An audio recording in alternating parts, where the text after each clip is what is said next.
मैं अगर आपको दिल्ली की बात करूं, दिल्ली में भी आज भी लोग जागरूक नहीं हैं। आप वहाँ महिलाओं से संविधान के बारे में पूछ लीजिए, हिंदू कोड बिल के बारे में पूछ ले, महिलाओं को कुछ नहीं पता। लेकिन फ्री बिजली पानी तो मिल रहा है उनको। फ्री बिजली पानी से क्या होता है? सबको स्वास्थ्य, रोजगार, शिक्षा, हर चीज में भागीदारी चाहिए, क्योंकि इस देश में जितने भी तमाम संसाधन है उस पर हमारे बहुजनों का भी अधिकार होना चाहिए इस संविधान में। क्योंकि जो प्रतिनिधित्व की जो बात डॉक्टर अम्बेडकर ने की है, लेकिन हमारे बहुजन समाज को जो प्रतिनिधित्व नहीं मिल रहा है, उसमें बराबर की जो भागीदारी मिलनी चाहिए थी वो नहीं मिल रहा है। दिल्ली में कमाता खाता एक वर्ग है, ठीक है। जैसे ही संडे का दिन फ्री मिलता है, उनको ना वो चिकन डे और मटन डे मनाते हैं, मिशन डे नहीं मनाते हैं। ये सबसे बड़ी दुर्भाग्य की बात है। और रही बात अशिक्षा, इसका बहुत बड़ा कारण है। मानवर कांसीराम का जो मिशन था ना, वो मिशन से ये बहुजन मूवमेंट पूरा भटका हुआ है, पूरे भटक गए हैं। इनको राजनीति चाहिए। एक्चुअल में बात है, सीएम बनना चाहते हैं। हाँ, एक्चुअल में बात यहाँ पे है ना कि अम्बेडकरवाद और मनुवाद की बात है। वो चाहते हैं कि व्यवस्था परिवर्तित ना हो जाए। वो 5000 साल का जो इतिहास था वो उसे लाना चाहते हैं। 70 सालों में उनके पेट में दर्द होने लगा है। अब उस पेट के दर्द को ख़त्म करने के लिए पहली बात तो समाज में दलाल पैदा करते हैं। मानवर कांसीराम ने एक बात और बोली कि नीला झंडा लेके बहुत लोग आएंगे, लेकिन उस पर विश्वास करना जिस पर हाथी का निशान होगा। इस बात को भी अपना बहुजन भूल गया है। बहुजन को जो अभी राजनीति चाहिए ना, वो ऐसी राजनीति चाहिए चमकती धमकती। एक्चुअल में चमकती झमकती राजनीति आपका कभी पार नहीं कर सकती। आपके नेता मायावती हैं, चंद्रशेखर नहीं, हमारी तो मायावती जी हैं।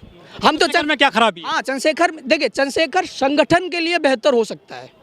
मतलब राजनीति ना करें वो? नहीं, मैं ऐसा नहीं कह रहा है कि वो राजनीति ना करें। चंद्रशेखर आज़ाद संगठन के लिए बेहतर हो सकते हैं।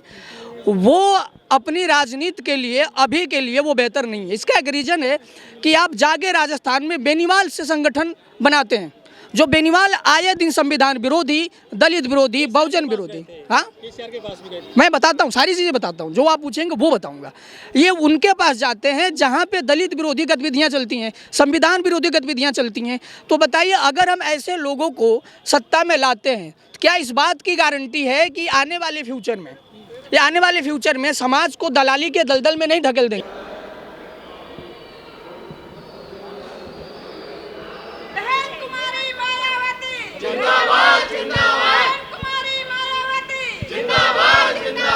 बाबा साहेब डॉक्टर अंबेडकर का आज महापरिनिर्वाण दिन है, क्योंकि डॉक्टर अंबेडकर ने ऐसा काम इस देश की बहुसंख्यक आबादी के लिए किया जिन लोगों को खुली हवा में सांस लेने का अधिकार नहीं था। बाबा साहिब के बनाए गए संविधान की बदौलत आज वो खुली हवा में सांस ले रहे हैं, तमाम हक अधिकार उनको मिल गए हैं। क्योंकि अगर हम डॉक्टर अंबेडकर के जीवन का पूरा आकलन करते हैं तो उन्होंने अपने जीवन के जो 39 साल जो समाज के बीच में लगाए, शायद दुनिया में ऐसा कोई नहीं कर सकता।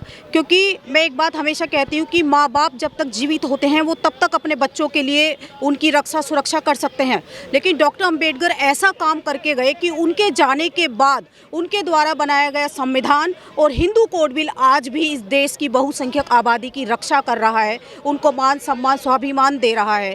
तो बाबा साहिब की आज जो परिनिर्वाण दिवस है, मैं सभी लोगों से यही कहना चाहती हूँ कि सच्ची श्रद्धांजलि उनको तभी होगी जब हम उनके बताए रास्ते पर चले, जब हम अंधविश्वास और पाखंडवाद को ठोकर मार दें, जब हम अपने बच्चों को हाई से हाई एजुकेशन दें और उनको इंग्लिश में एजुकेशन दिलाएं, ताकि जब वो बच्चा सेल्फ डिपेंड हो जाए तो समाज के लिए यानी मिशन टू पे बैक सोसाइटी के लिए वो काम करे।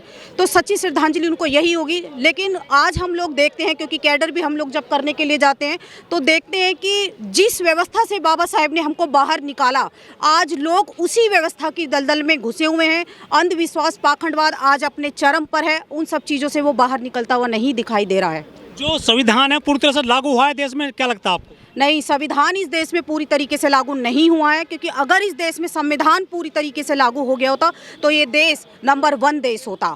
बाबा साहिब चाहते थे, क्योंकि जब वो संविधान सौंप रहे थे तो बड़े उदास भी थे, उनकी आंखों में आंसू भी थे, क्योंकि वो जानते थे कि उन लोगों को वो संविधान सौंप रहे हैं जो संविधान का पालन नहीं करेंगे। शासन सत्ता में जो लोग बैठे हैं वो संविधान को नहीं मानते हैं, क्योंकि संविधान की तो वो शपथ लेते हैं लेकिन संविधान के विरोध में जाकर काम करते हैं। जब तक हमारा जो बहुजन समाज है एकजुट नहीं होगा, जितने भी संगठन इस देश में बने हुए हैं, लाखों संगठन बने हुए हैं, वो एक प्लेटफॉर्म पर नहीं आएंगे, तब तक सत्ता हमारे हाथों में नहीं आ सकते, क्योंकि बिखरा हुआ ये समाज आज दिखाई देता है। जो बीएसपी है राष्ट्रीय पार्टी है, तीसरे नंबर की, दलितों की सबसे बड़ी पार्टी है, जो वोट बैंक घट रहा है, सीटें भी घटती जा रही हैं बीएसपी की साल दर साल। जी, क्योंकि उनके बराबर में, या अगर मैं कहूँ कि बहुत सारी और पार्टियां बन गई है जो जिससे उनकी वोट कट रही है। क्योंकि अगर हमारी बहन जी की सरकार होती तो मुझे ऐसा लगता है, और कोई और पार्टी नहीं होती, जैसे आप देख सकते हैं, मैं नाम नहीं लेना चाहती, बहुत सारी पार्टियां बन गई है जिससे बहुजनों का वोट कट रहा है। बीमार भी नुकसान पहुंचा रही है बीएसपी को, ऐसे ही समझ लीजिए। जी, लेकिन पार्टी तो कोई बना सकता है, चुनाव लड़ सकता है, सबको अधिकार है लोकतंत्र में। देखिए, ये जो समाज है हमारा बहुजन समाज है, ये भोला भाला समाज है, और बाबा साहेब के नाम पर वो शुरू से ही छला गया है। जहाँ पर भी लोग बाबा साहेब की बात शुरू कर देते हैं, वहीं पर वो उसके साथ खड़ा हो जाता है। तो ये भोला भाला समाज भी है और भूला भाला भी समाज है जो अपने इतिहास को भूल गया है। कहते हैं कि बीएसपी की जो सुप्रीमो बहन मायावती जी, वो बुजुर्ग होती जा रही हैं, वो इस्तीफा देते हैं। किसी युवा को जो है सत्ता संभालनी है, कमाल संभालनी है पार्टी की। देखिए, इस पर तो मैं ज़्यादा कुछ नहीं कहूँगी, लेकिन जो काम बहन जी ने भी किया है, आप यहाँ नोएडा में देख लीजिए, लखनऊ में देख लीजिए, इतनी सारी यूनिवर्सिटी उन्होंने बनाई है, कॉलेज उन्होंने बनाया, हॉस्पिटल उन्होंने बनाया है, उनसे पहले किसी ने भी वो काम नहीं किया है। तो ये कहना बेकार है कि वो बुजुर्ग हो गई हैं, ये हो गई हैं, वो हो गई हैं, क्योंकि उन्होंने अपने शासनकाल में जो काम किया वो शायद किसी ने भी नहीं किया। जिस तरह से वोट बैंक घट रहा है, क्या राष्ट्रीय पार्टी का दर्जा खत्म हो जाएगा बीएसपी का? नहीं, राष्ट्रीय पार्टी का दर्जा कभी ख़त्म नहीं होगा, क्योंकि जब तक, मैं बस यही कहना चाहती हूँ, जितने भी हमारे संगठन है वो एक प्लेटफॉर्म पर आ जाए और एक ही झंडे के नीचे आ जाए तो कुछ हो सकता है। अदरवाइज ये बिखरा हुआ समाज है, मैंने पहले ही बोला, अगर ऐसे ही बिखरे रहे तो फिर कुछ नहीं हो सकता। नहीं, ऐसा कभी नहीं हो सकता, क्योंकि वो राष्ट्रीय पार्टी है और राष्ट्रीय पार्टी ही रहेगी, क्योंकि बहन जी के समर्थन में बहुत सारे करोड़ों लोग हैं। ये कहना बेकार की बात है, क्योंकि जो इंसान खुद कुछ नहीं कर सकता वो दूसरों पर ब्लेम लगाते ही हैं, है ना। पार्टी के कार्यकर्ता काम नहीं कर रहे हैं, कि ढंग से कैडर कैंप नहीं हो रहे हैं क्या? शायद इसमें भी कमी हो सकती है, क्योंकि जो काम मान्यवर काशीराम साहिब ने किया, आप लोग जानते हो कि उन्होंने जगह जगह जाकर, गांव-गांव जाकर, साइकिल जाकर, वो 100 किलोमीटर साइकिल रोज चलाते थे। और आपके नेता तो देखो स्कॉर्पियो में चल रहे हैं आजकल, हुटर बजा रहे हैं बड़े मजे से। जी, उन्होंने काम कर रहे हैं क्या फील्ड में? उन्होंने शून्य से शिखर तक लोगों को पहुंचाया है। तो आज वही काम करने की ज़रूरत है जो काशीराम साहिब ने किया है। काशीराम जी साइकिल पर चलते थे गांव-गांव, ये तो स्कॉर्पियो में लेकर आ रहे हैं, BMW आ रही है। तो ये काम ज़्यादा कर सकते हैं, गाड़ी इनके पास तो बिल्कुल कर सकते हैं, लेकिन करते नहीं हैं, और ये हमको फिर रिजल्ट में दिख जाता है कि किसने कितना काम किया है। क्योंकि अगर काम करते, अगर जन जागरूकता गांव-गांव जाकर, गली-गली, मोहल्लों में हमारे समाज जागरूक होता। अच्छा, 3 राज्यों में जो रिजल्ट आए, स्पेशली जैसे छत्तीसगढ़ हो गया, मध्य प्रदेश, राजस्थान, हिंदी बेल्ट हैं ये, यहाँ पर तो बसपा का अच्छा वोट बैंक था, अच्छे यहाँ पे वोटर हैं, आदिवासी हैं, SC ST हैं, यहाँ भी खत्म सी होती जा रही है बीएसपी। क्योंकि जब तक EVM रहेगा तब तक कुछ नहीं हो सकता। तो EVM का तो देखिए विरोध बहुत पहले से हो रहा है, लेकिन जिस देश में EVM बनी वहाँ के लोग EVM का यूज़ नहीं करते। लेकिन भारत जैसे देश में जहाँ इतना करप्शन है, भ्रष्टाचार है, शिक्षा है, गरीबी है, बेरोजगारी है, वहाँ पर EVM का यूज़ हो रहा है। तो EVM का विरोध कहाँ करते हो सड़क पर आकर के? आप सिर्फ एक दिन बोल देंगे या फिर चुनाव के अगले दिन बोलते हैं जब हार जाते हैं आप लोग? सड़क पर आंदोलन क्यों नहीं करते हो? EVM का विरोध बहुत हो रहा है, सुप्रीम कोर्ट, हाई कोर्ट में लोगों ने एप्लीकेशन लगाई है, लेकिन हम न्याय किससे मांग रहे हैं? जो हमारे साथ अन्याय कर रहा है। तो आपको क्या लगता है हमें न्याय मिलेगा? नहीं मिलेगा। जब तक हमारी सरकार सत्ता में नहीं आएगी तब तक कुछ नहीं होने वाला। सबसे पहली बात ना, सत्ता में आने के लिए करना क्या होगा, हम इतने सारे ब्लेम कार्यकर्ताओं पे, बीएसपी पे लगा चुके हैं, बड़े ब्लेम लगाए जाते हैं। सबसे पहले है ना कि जो आज का कार्यकर्ता है, जो अभी निकल के आया है, क्या वो मानवर कांशीराम जी के मोमेंट को समझ पाया है क्या? जब आप मोमेंट ही नहीं समझ पाओगे तो आप राजनीति करने कैसे आओगे? आप कैडर तो लगाते हैं ना बीएसपी वाले। बताता हूँ मैं, उसकी भी हालात में आपको बताता हूँ, कैडर कैंप की क्या अभी स्थिति है। अभी बहन जी ने दिल्ली की बात की, ठीक है। जो जाति का फैक्टर है ना, ये बहुत काम करता है। एक कहावत है, जाति ना जाति ही नहीं है। ये इसलिए है कि बहन जी की जगह अगर कोई और नेता होता जो उनकी कम्युनिटी से नहीं आता तो कहीं ना कहीं अब तक माहौल अलग होता। ओबीसी क्या चाहती है? ओबीसी अपने आप को हिंदुत्व के चीज़ में ढाल रखी है कि नहीं वो हिंदुत्व में। ओबीसी जितनी अनपढ़ जाहिल गंवार बनती जा रही है, मुझे नहीं लगता कि कोई कम्युनिटी ऐसा कर रही है। ओबीसी एक बार अपना इतिहास उठाए, देखिए कि कितने ओबीसी के नेता हैं, कितने समाज सुधारक हैं। संविधान को ओबीसी ने ज़्यादा पढ़ा है, SC ने ज़्यादा पढ़ा है? देखिए, संविधान को दोनों ने ठीक नहीं पढ़ा है। हाँ, दोनों ने। अगर पूछा जाए कि संविधान कि एक्चुअल में क्या कहना चाहता संविधान, देखो संविधान को ओबीसी ने अपने हिसाब से इसलिए पढ़ा, कुछ आरक्षण की बात थी तो उन्होंने कुछ पढ़ लिया।